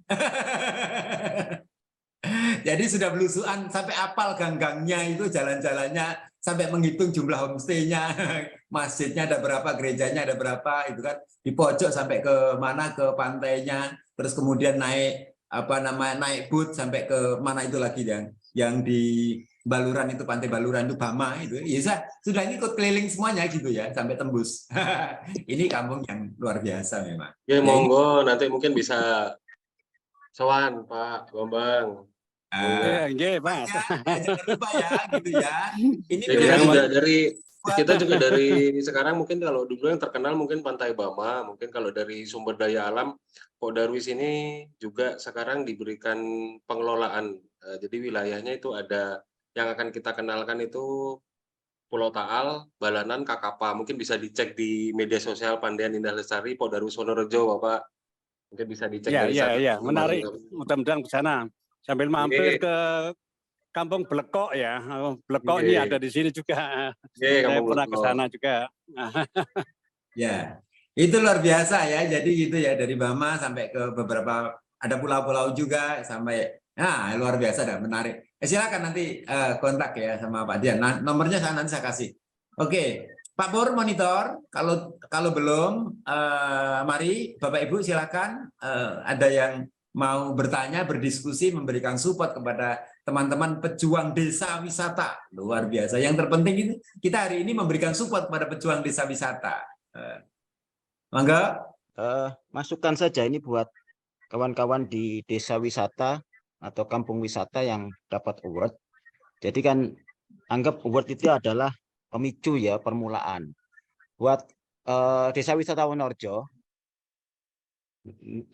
kita diskusi udah lama. Jadi Wonorejo itu ketika tidak di tepi Taman Nasional Baluran, saya yakin tidak ada apa-apanya. Tapi bagaimana sekarang memanfaatkan potensi yang ada, bahwa ini desa penyangga Taman Nasional Afrika Van Java gitu ya. Jadi kalau dinilai atribut penting itu kan tidak banyak desa yang punya berkah seperti itu gitu.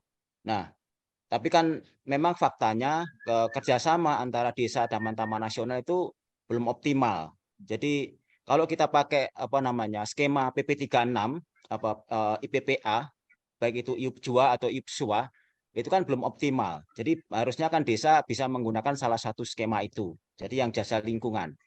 Nah, menurut saya tadi kalau ada pertanyaan Ki Demang, apa sih yang menjadi daya tarik utama di Wonorejo itu?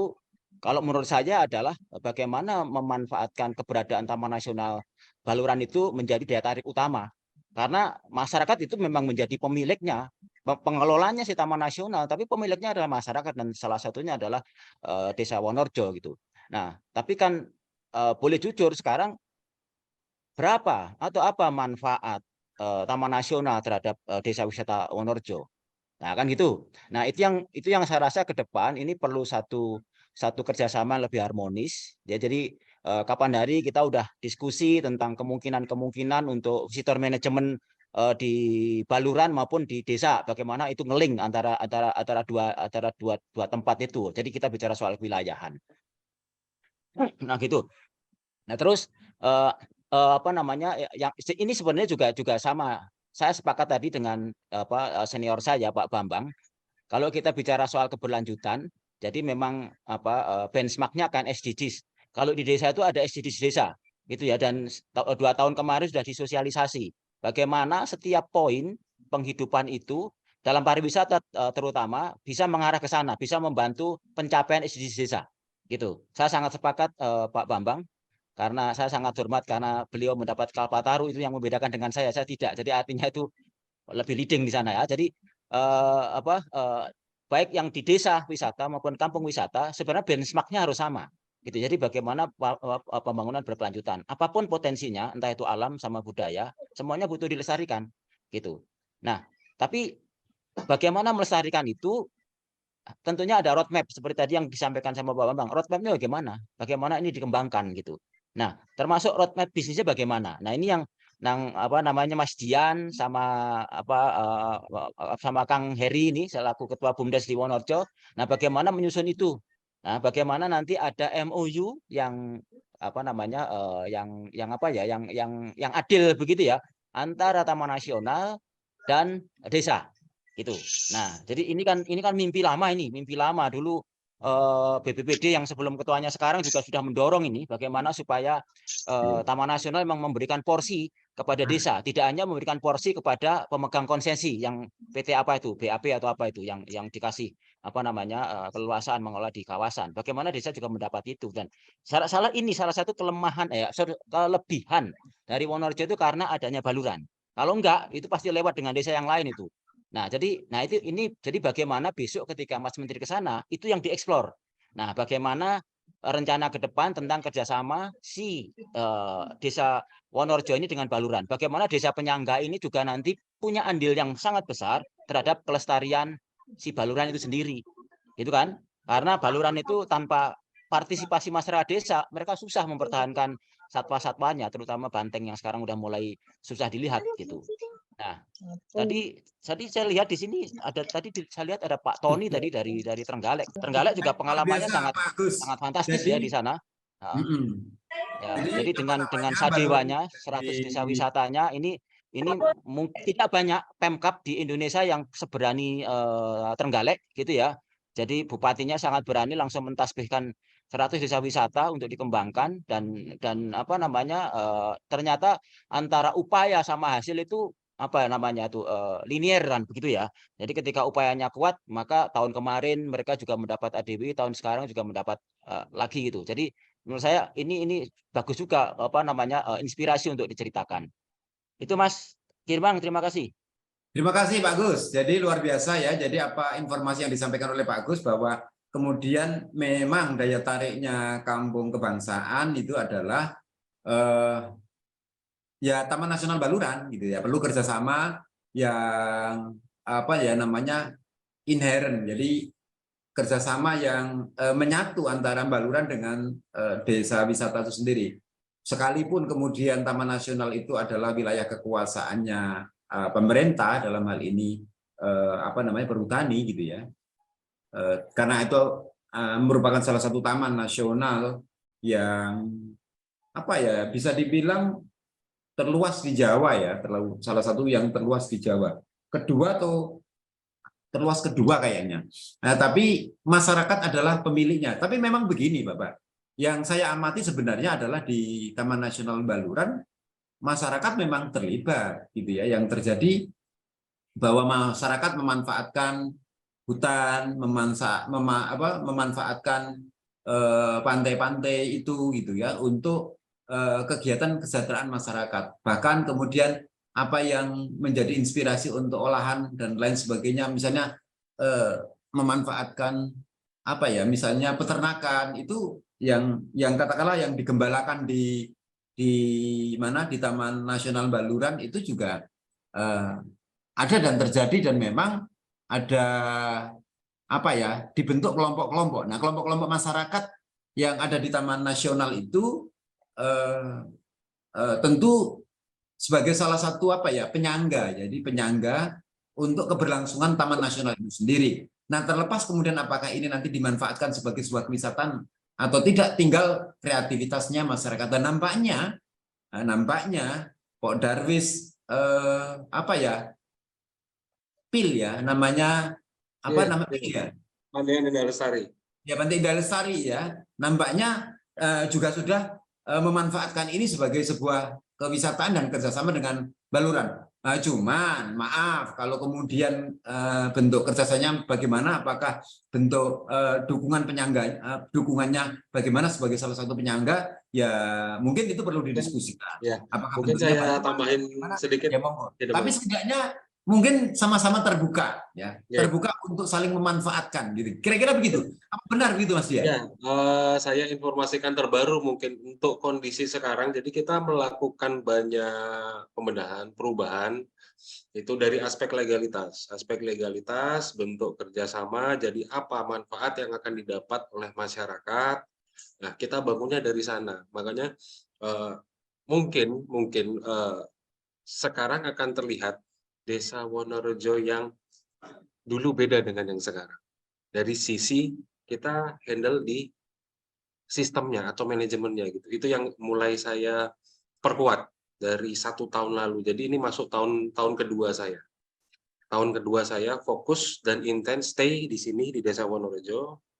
Itu jadi membentuk tim khusus yang kita terbentuk sekarang di Pak Darwis ini. Jadi memang masukan dari Mas Agus juga betul juga, dan itu memang kita sudah dari awal peta kekuatan kita adalah keunggulan Desa Wonorejo karena kita adalah desa penyangga Taman Nasional Baluran. Tapi bagaimana supaya adil? Jadi karena pemiliknya adalah juga salah satunya masyarakat Desa Wonorejo itu sendiri. Jadi bagaimana hubungan atau sinkronisasi ini terjalin dan terbentuk?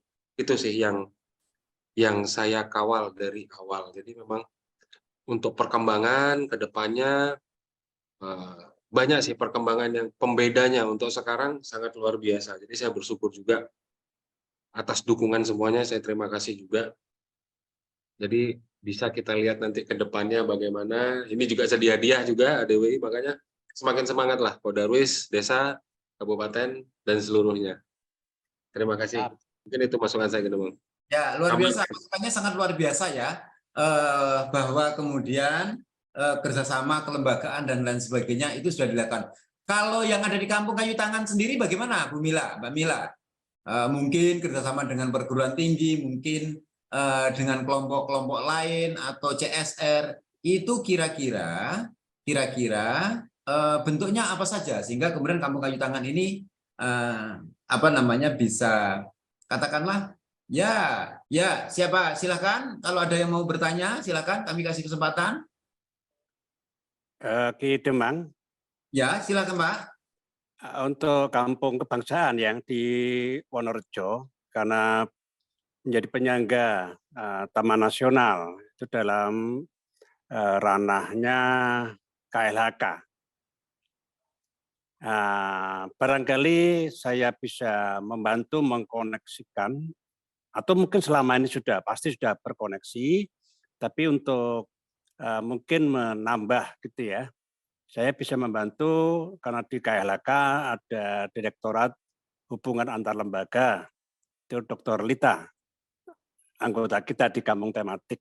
Nah, sehingga bisa mendorong, membantu apa-apa yang perlu dikembangkan di kampung kebangsaan. Dan saya kira kampung kebangsaan sudah banyak konsep, banyak program, tapi barangkali kalau bisa kita duduk bersama, kita kolaborasikan, sangat bermanfaat. Sepakat dengan Mas Agus tadi, kalau saya lihat itu memang identifikasi potensi masalah. Salah satu potensi kampung kebangsaan adalah aspek demografis, karena letaknya sekitar Taman Nasional. Nah, sekarang bagaimana Taman Nasional itu bisa kita jadikan sebagai potensi untuk mengembangkan kampung kebangsaan. Tentu saya kurang tahu di aspek kelembagaan di kampung kebangsaan ini sudah dalam bentuk badan hukum ataukah belum. Ya, saya kira perlu badan hukum. Maka kampung dan desa yang sudah maju, saran saya wajib berbadan hukum yang dikeluarkan oleh Kemenkumham. Sehingga sebagai subjek hukum bisa kita berkolaborasi dengan siapa saja, baik di dalam maupun di luar negeri. Mas Agus banyak pengalamannya itu. Demikian sumbangsaran saya untuk kampung kebangsaan. Terima kasih. Terima kasih. Baik, terima kasih masukannya Bapak Pak Bambang. Jadi akses ke Kementerian KLH-nya gitu ya, mungkin nanti juga bisa saling gayung bersambut dan mungkin sudah ada, tetapi mungkin ada hal-hal yang lain yang mungkin perlu dikoneksikan. Monggo nanti bisa dibantu oleh Pak Bambang.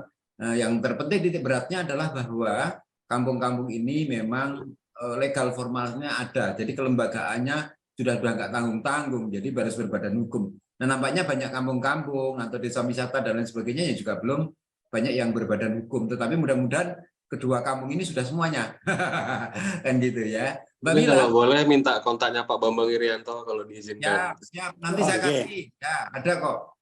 Ya, siap. Jadi begitu. Mbak Mila di mana? Adakah kawan-kawan yang dekat dengan Mbak Mila? Tolong dikasih tahu ini Mbak Mila di mana.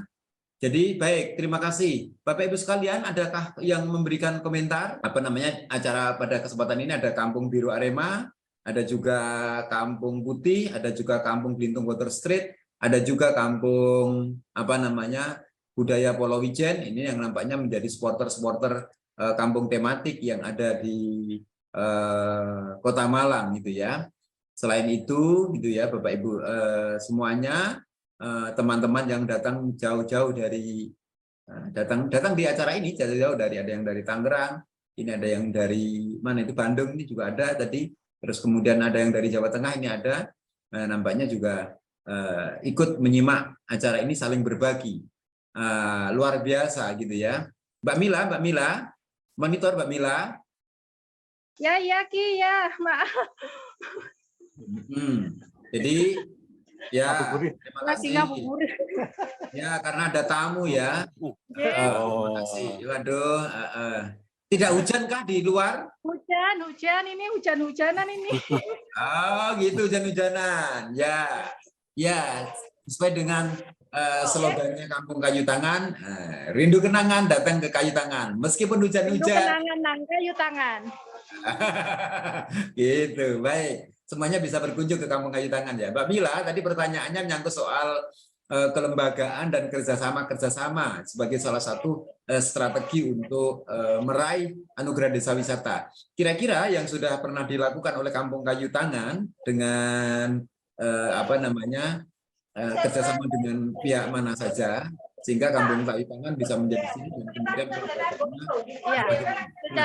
secara terkhusus untuk kelembagaan kami menggandeng EJF. Kebetulan Pak Agus, terima kasih sudah membimbing kami dari 2 tahun yang lalu ya. Jadi memang kami untuk secara kelembagaan memang berkonsultasi banyak dengan EJF. Selain itu juga dengan beberapa akademisi. Jadi kita sudah MOU beberapa perguruan tinggi untuk bisa support ke Kampung Kayu Tangan. Begitu, Ki. Oh, luar biasa ya. Nampaknya bukan hanya kampung apa namanya, bukan hanya kampung kebangsaan saja yang menjadi apa namanya kerjasama. Nampaknya Kampung Kayu Tangan juga. Ayo Pak Agus, Pak Ansori, Pak Purnomo Ansori, monggo silakan memberikan komentar dan memberikan semangat kepada teman-teman Podarwis Desa Wisata yang ada di Jawa Timur, silakan. Saya ada sedikit Demang. Baik. Ya, dalam membangun desa wisata atau kampung wisata itu kan tidak ada Superman tapi super team. Jadi kerjasama para pihak itu apa namanya harus diperkuat gitu. Tapi nanti tetap ujung-ujungnya kembali kepada desa itu sendiri harus punya posisi tawar gitu ya. Artinya gini, ketika desa wisata atau kampung wisata sudah membuat perencanaan, ada dokumen perencanaan gitu ya. Dan apa namanya, mungkin perencanaan bisa jangka menengah atau jangka panjang. Nah, itu yang akan dijadikan berguiding kepada pihak-pihak yang lain. Jadi kalau misalkan pihak lain bantu, ya harusnya itu ngikutin apa yang sudah mereka rencanakan. Ketika misalkan desa wisata nggak punya perencanaan, ada orang lain datang pengen bantu, itu nanti pasti warnanya sesuai dengan sesuai dengan warna orang yang datang itu. Jadi akan belang bonteng gitu ya. Nah, jadi bagaimana juga pihak lain yang datang itu punya empati, juga punya apa namanya ya, punya etika bahwa ketika ingin membantu itu juga diharapkan sesuai apa yang diminta sama masyarakat, tidak maunya sendiri gitu. Artinya itu adalah partisipatif. Nah, ketika itu bisa terjadi ketika tadi itu di desa itu punya apa nilai tawar. Nilai tawar akan terjadi ketika leadership-nya kuat di sana. Jadi salah satu unsur ketahanan pariwisata adalah soal leadership. Nah, nanti kalau leadership nanti ujung-ujungnya larinya kepada regenerasi gitu. Nah, jadi bagaimana meramu para pihak tadi itu untuk berkolaborasi ya. Jadi balik kepada si desa atau kampung harus punya apa buku putihnya itu ya. Grand design-nya dipegang. Jadi yang bantu tinggal kamu datang mau bantu apa? Ini kekurangan kami, mana yang bisa dibantu. Jadi jangan membawa sendiri-sendiri gitu. Nanti kalau seperti itu yang terjadi adalah desa atau kampung ini akan menjadi objek ya, tidak jadi subjek ya, itu kasihan. Jadi nanti seperti kita datang ke kebun binatang foto-foto Pak. Kalau di kampung itu kan ada manusianya, ada land owner-nya, ada landlord-nya gitu ya. Nah, ya dia pemilik. Nah, siapapun pendatang dalam rangka kerjasama atau apa harus menghormati itu. Nah, jadi kita harus sadar bahwa di desa itu tadinya ada petani, ada nelayan, atau profesi-profesi kedesaannya gitu. Sedangkan pariwisata hal yang baru. Nah, bagaimana ini orang yang datang membantu kepada masyarakat desa supaya ada akselerasi. Ya, jadi ini usaha baru di pariwisata yang kebanyakan adalah soal jasa ya. Dulu mereka panen jagung, jual jagung, dapat duit, jagung hilang. Panen ikan, jual ikan, dapat duit, ikan hilang. Nah, di pariwisata jual jasa. Ya, tidak ada sesuatu yang hilang sebenarnya karena jasa. Nah, ini kan harus pelan-pelan juga, harus pelan-pelan. Makanya tadi ketika membantu perencanaan itu juga ini sesuatu yang harus tadi mandatori ini bahwa membantu perencanaan kepada masyarakat yang tidak punya berbudaya merencana sebelumnya. Nah, ini bagaimana itu ada secara partisipatif gitu. Dan kalau kita bicara soal partisipatif, tadi pasti tidak akan bisa instan. Nah, itu yang harus disadari sama kita semua, gitu ya. Jadi bisa 6 bulan, bisa setahun, bisa lebih, gitu. Karena bagaimana membantu masyarakat menemukan potensinya, termasuk permasalahannya, mencari peluangnya, terus membuat sebuah kerangka kerja logis bagaimana mencapai visinya, gitu. Nah, jadi kalau kembali kepada pertanyaan bagaimana berkolaborasi, ya tadi itu semuanya akan berkontribusi sesuai dengan kompetensinya, dengan apa? Dengan etika-etika yang dibangun bersama tadi itu. Jadi tidak ada unsur tadi misalkan wah ini memanfaatkan desa, memanfaatkan kampung demi proyek-proyek tertentu yang sebenarnya orang kampung bisa saja nggak perlu gitu. Nah, itu yang harus dikompromikan supaya tadi unsur keberlanjutannya itu ada. Karena ya kita harus jujur bahwa banyak desa wisata yang ada kolam renang, ada tugu, ada bangunan-bangunan fisik itu terus setelah itu nganggur karena memang perencanaannya nggak jelas itu. Produknya mau kemana, segmen pasar yang mau diambil siapa, nggak pernah diriset gitu. Nah, jadi bagaimana bahwa masyarakat itu perlu diajak untuk belajar bersama tentang bagaimana riset market. Nah, supaya tadi apa yang dia punya pasar sesuai dengan pasar. Nah, itu yang saya sampaikan. Terima kasih tambahan dari saya. Terima kasih, luar biasa ya Pak Agus, masukannya, tambahannya luar biasa kan karena memang punya pengalaman dan fokus untuk melakukan pendampingan ekonomi, fokus pendampingan untuk desa wisata, maka pengalaman lapangan ini yang sesungguhnya sangat kaya. Tadi kerjasama tadi menjadi kata kunci bahwa tidak ada super team, tidak ada superhero, tapi yang ada adalah super team, begitu ya. Itu luar biasa. Yang kedua adalah bahwa kembali kepada perencanaan. Perencanaan memang harus dilakukan tentu dengan menggunakan kaidah dan etika perencanaan, misalnya seperti itu.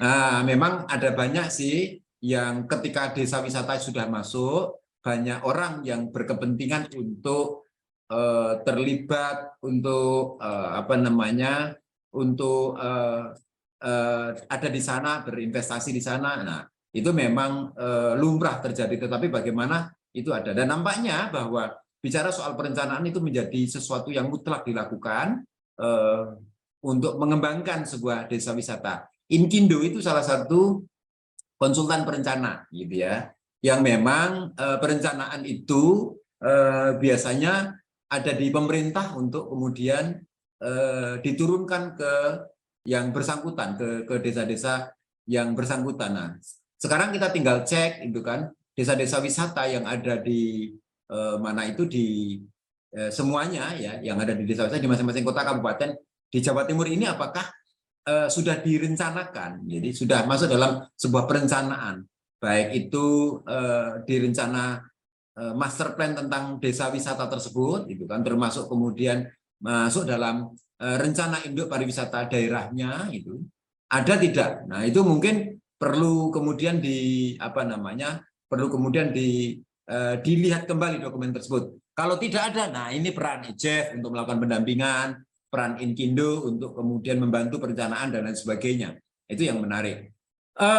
Saudara, ini memang sudah sangat sore, kita tinggal punya waktu kira-kira sekitar 5 menit. Izinkan kepada Pak Ketua untuk menutup acara, dan ini tadi Pak Ketua Podarwis Jawa Timur, Pak Purnomo, ya, Pak Purnomo Ansori ini tadi izin tidak bisa menyapa langsung kepada kita dan sudah menulis kan karena berbarengan dengan acara di pondok pesantren, dan baru saja telepon ternyata ada dekat dengan Pak Kiai ya. Mudah-mudahan acara ini kita minta untuk didoakan dan diberkahi bersama.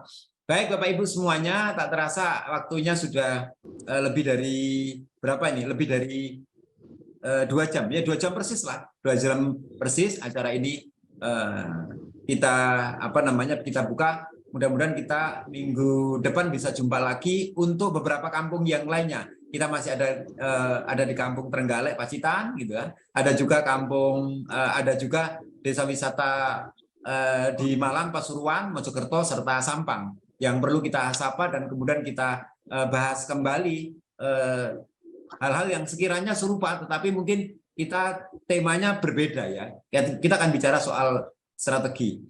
Kami atas nama Inkindo mengucapkan terima kasih kepada 2 narasumber kita, satu Pak Dian Tri Mahendra sama Mbak Mila Kurniawati, satu dari Kampung Kayu Tangan Heritage, satu dari Kampung Kebangsaan Podarwisnya. Masing-masing yang ngelola adalah Podarwisnya. Terima kasih atas partisipasi dan waktunya berkenan berdiskusi dengan kita, dan ini menjadi nambah jaringan. Nah, jadi gitu, nambah silaturahmi, nambah jaringan itu, insya Allah nambah keberkahan ya. Jadi nambah rezeki, kan begitu rumusnya. Mudah-mudahan acaranya ini berkenan, menarik, dan minggu depan kita bisa jumpa lagi di acara yang serupa, gitu ya. Ingat kata-kata dari yang Pak Bambang sampaikan bahwa bagaimana kita membangun desa wisata gitu ya. Salah satu tujuannya adalah bagaimana desa itu memang desa yang layak huni gitu ya. Layak dikunjungi, layak mengedukasi, dan layak untuk investasi. Itu menjadi menarik buat kita semuanya. Sekali lagi saya ucapkan terima kasih atas kehadirannya semuanya, kepada Budian ya sebagai Kabid destinasi ya di Situbondo. Terima kasih teman-teman semuanya yang sudah hadir di sini, semuanya tidak bisa sebut satu persatu atas kebersamaannya pada sore hari ini. Sekali lagi mungkin kurang 5 menit atau 10 menit lagi kita buka puasa bersama, dan yang lebih duluan di daerah Situbondo silakan segera berbuka puasa, itu mungkin kurang 5 menit lagi. Mudah-mudahan puasanya menjadi berkah dan mendapatkan rahmat dan ampunan buat kita semuanya. Terima kasih dari saya. Billahi taufik wal hidayah. Assalamualaikum warahmatullahi wabarakatuh. Om Santi Santi Om. Namo Buddhaya. Salam kebajikan. Rahayu. Salam pariwisata. Wonderful Indonesia.